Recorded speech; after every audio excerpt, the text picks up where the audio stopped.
Selamat datang kembali. Kita sudah membahas tentang pentingnya mindset kreatif dan kolaboratif dalam proses design thinking. Nah, sekarang kita akan masuk ke salah satu tahapan yang paling pertama dan sangat menentukan dalam proses design thinking, yaitu empati. Apa hubungannya empati dengan inovasi?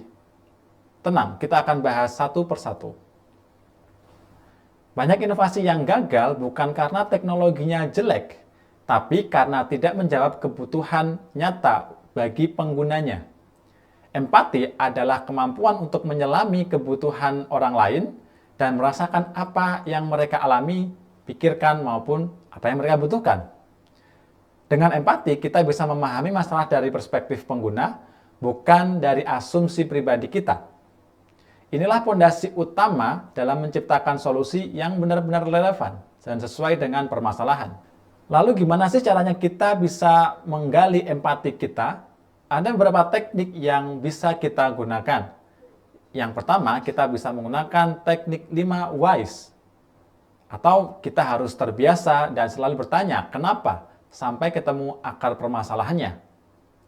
Yang kedua ada POV statement. Kita harus merumuskan masalah dari sudut pandang pengguna. Dan yang ketiga, kita menggunakan teknik how might we. Atau kita bisa mengubah masalah jadi pertanyaan terbuka untuk mengeksplor kebutuhan dan mungkin solusi dari para pengguna. Dengan alat-alat ini, kita nggak cuma bisa melihat permasalahan di permukaan, tapi mungkin sampai menyelami ke akarnya. Selain memahami masalah, kita juga harus memahami atau mengenal siapa target pengguna kita.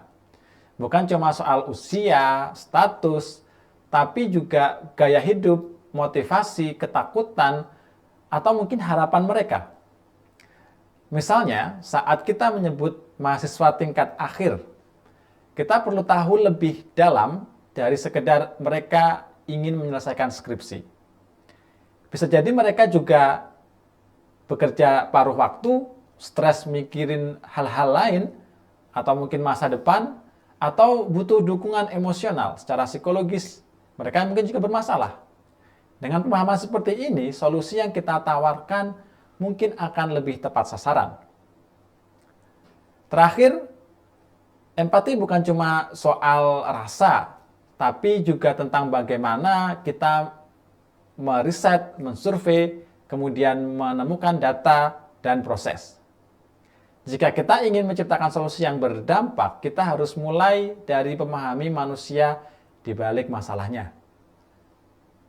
Di chapter selanjutnya, kita akan belajar bagaimana merumuskan problem statement yang kuat dan fokus sebagai jembatan emosi kita untuk mengeksplorasi ide. Sampai jumpa di pertemuan selanjutnya.